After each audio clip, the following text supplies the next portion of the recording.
संस्थापकाय च धर्मस्य सर्वधर्मस्वरूपिणे अवतार वरिष्ठाय Ramakrishna te namaha. You have all realized that Swamiji was not an ordinary person. He was incomparable. We know he was a fearless man, and he was also a peerless man. There was no peer. He could not be compared with anyone. That is what we call as the uniqueness. I will discuss a few points of the uniqueness of Swami Vivekananda. When Swami Vivekananda became well known through his appearance in the Chicago Parliament of Religions, 1893, he remarked, when he became well known, he remarked with great remorse, "Now I will have no lonely or secluded life." He thought it was a curse to be great, but yet greatness pursued him at every step. Romarola wrote, "No one came near him without paying homage to his regality. He was never a second in any place." Swami Vivekananda never spoke about himself, even to his Guru Sri Ramakrishna. Whenever Sri Ramakrishna praised his versatile genius, he would walk out of the room. Sri Ramakrishna would be amazed and would remark, "Look, he doesn't want to be praised. That is why he has left the room." How diametrically opposite to people like us who want to get praised even when we least deserve it. That is the uniqueness of Swami Vivekananda. Again, Romarola wrote, Swami Vivekananda was once alone in Himalayas in his ordinary dress of a monk. A shepherd boy, looking at him, immediately cried out, "Shiva, Shiva, Shiva has come." That was the uniqueness of Swamiji. Greatness was writ large on his forehead, which none could ever miss. Let us now see some of his uniquenesses. Swami Vivekananda is known to all through his philosophy, lectures, writings and biographies of him. Doctoral theses are appearing on him. Recently, one of our own employees here got his doctorate on Swami Vivekananda's humanism from University of Madras. We also know colleges, schools named after him. We used to see BDs in his name some 70 years back, called Vivekananda BDs. Swamiji was everywhere. Relief, rehabilitation works are done by the Ramakrishna Mission, which were started by Swami Vivekananda himself. His statues are everywhere in India and many of the places in the West also. I myself saw in the island state of Mauritius a big statue of Swamiji with a huge, in front of a huge auditorium hall. I saw another at Chicago in USA. Vedanta societies in Europe, in USA, in South America, in South Africa, in Australia are spreading his philosophy of Vedanta. The Swami Vivekananda Rock Memorial at Kanyakumari is attracting nearly 10,000 visits daily. He is called the Patriot Monk of India. He was a saint and a lover of India too. Many of our earlier national leaders, starting from Mahatma Gandhi, Vinoba Bhave, Bal Gangadhar Tilak, up to Subhash Chandra Bose, were all saintly patriots. Our political goal was not declared as democracy, it was called as Ram Rajya by Gandhiji himself. We will achieve Ram Rajya, that was the conception. You see, the spirituality was there everywhere, even in politics. Vivekananda told that he wanted to find and preach the common basis of Hinduism and awaken the national consciousness in Indians. He said, religion is the central theme in Indian life. The vitality of India lay in a religion and spirituality.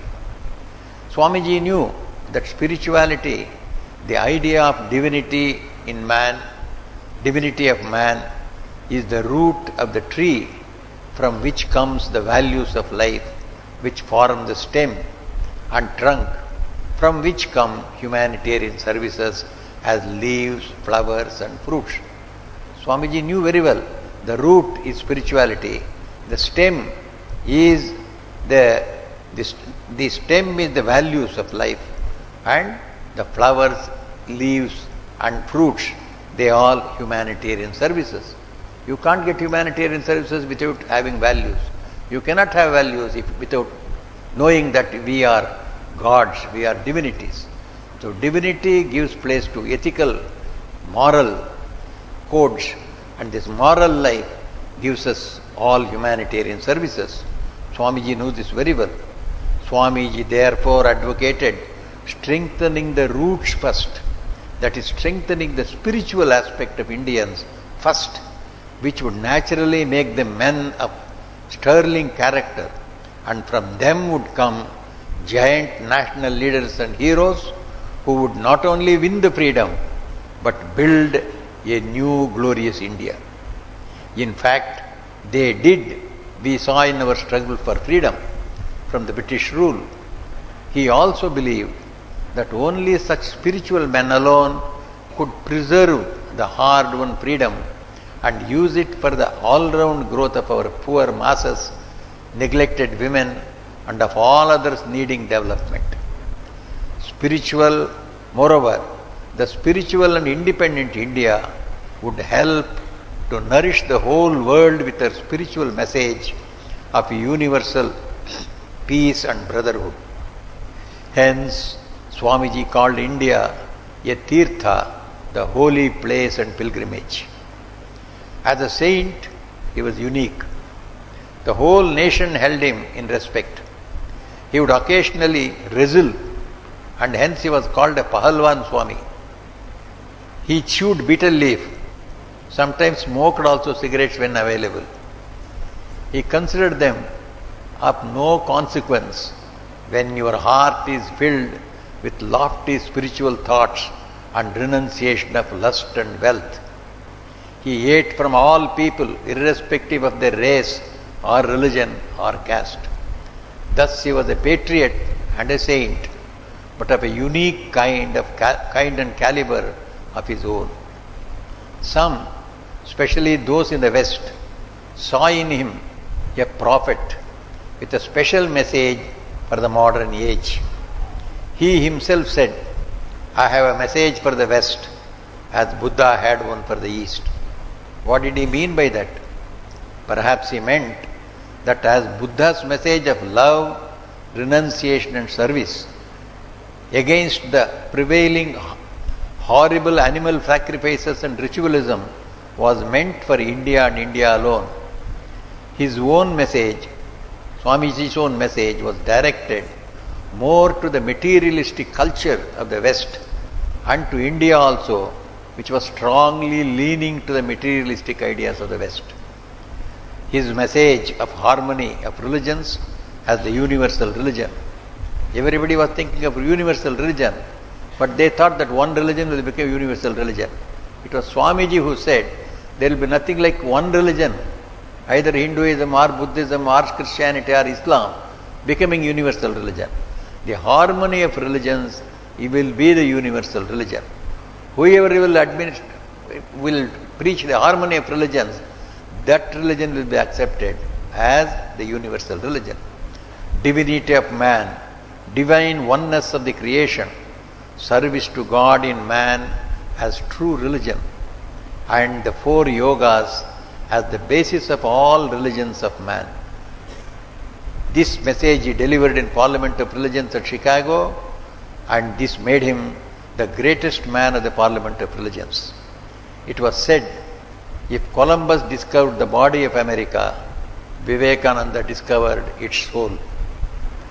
He preached the rational religion of Vedanta as acceptable to the rational spirit of science prevalent in the West then. Thus, he laid the foundation for the synthesis of science and spirituality, which is the only way the whole humanity can live in mutual love, peace and prosperity. The Swami's outstanding character was his love of the poor, love of the masses, love of the women, and all that were backward everywhere. He wrote, like the great Bodhisattva, "May I be born again and again and suffer thousands of miseries so that I can worship the only God that exists, the only God that I believe in, the sum total of all souls, and above all, my God the wicked, my God the poor of all races and of all species, is the special object of my worship." He loved to worship the living God, namely man. When he earned the greatest praise in the Parliament of Religions at Chicago, even then he did not forget the poor masses of India. He spent sleepless night weeping for their poverty, seen in contrast to the luxury there. When back in Calcutta, he would feed the poor tribals who worked as laborers for building the Ramakrishna Math buildings at Belur Math.